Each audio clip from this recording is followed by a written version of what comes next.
सबको मेरी राधे राधे। मेरा आज का वीडियो है चंद्र ग्रहण को लेके जो कल पड़ रहा है 7 सितंबर को। और ये हमारा जो ग्रहण पड़ रहा है वो पितृपक्ष की पहली पूर्णमासी की तिथि में पड़ रहा है। ये जो हमारा ग्रहण पड़ रहा है हमारे भारतवर्ष में इस समय, इसका एक बहुत ही इम्पॉर्टेंट इम्पैक्ट है।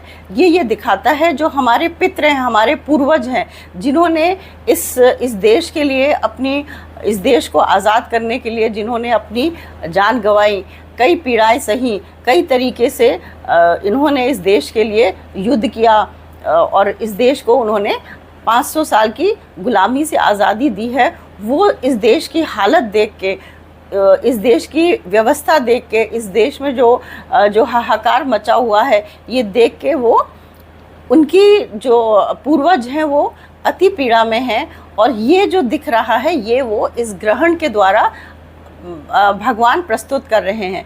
देखिए, चंद्र जो होता है वो एक पोर्टल होता है जिसमें से आपकी हमारे पूर्वज निकलते हैं, धरती में आते हैं, घूम के वापस चले जाते हैं और अमावस्या के समय ये पोर्टल बंद हो जाता है। इस जो हमारा ग्रहण पड़ रहा है इस समय जो चंद्र का पोर्टल है, दरवाज़ा है, वो पहले ही दिन, जिस दिन पितरों का निकलना होता है, वो बंद हो रहा है। जो हमारा चंद्र का पोर्टल है, दरवाज़ा, वो इस पूर्णिमा को वो पोर्टल बंद हो रहा है राहु द्वारा। ये दिखाता है कि आपके जो आपके पूर्वज हैं वो विचलित हैं और वो किस प्रकार से इस देश को वो अपना आक्रोश या अपनी असंतुष्टि दिखाएंगे। वो मंगल के थ्रू होगा, जो कि भारत की नेक्स्ट दशा है।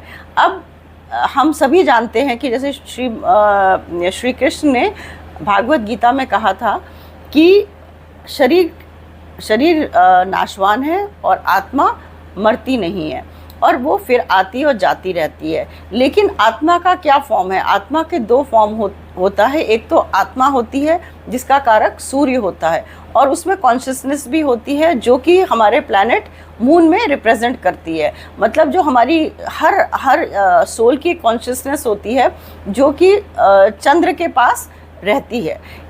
इसीलिए जब पितृ आते हैं तो वो सोल के फॉर्म कम आते हैं, वो कॉन्शियसनेस के फॉर्म से बाहर आते हैं। इसीलिए इनको ये चंद्र का पोर्टल मिलता है। तो ये ग्रहण हमें दिखाता है जो हमारे जो पूर्वज हैं वो हमारे इस देश की, भारत देश की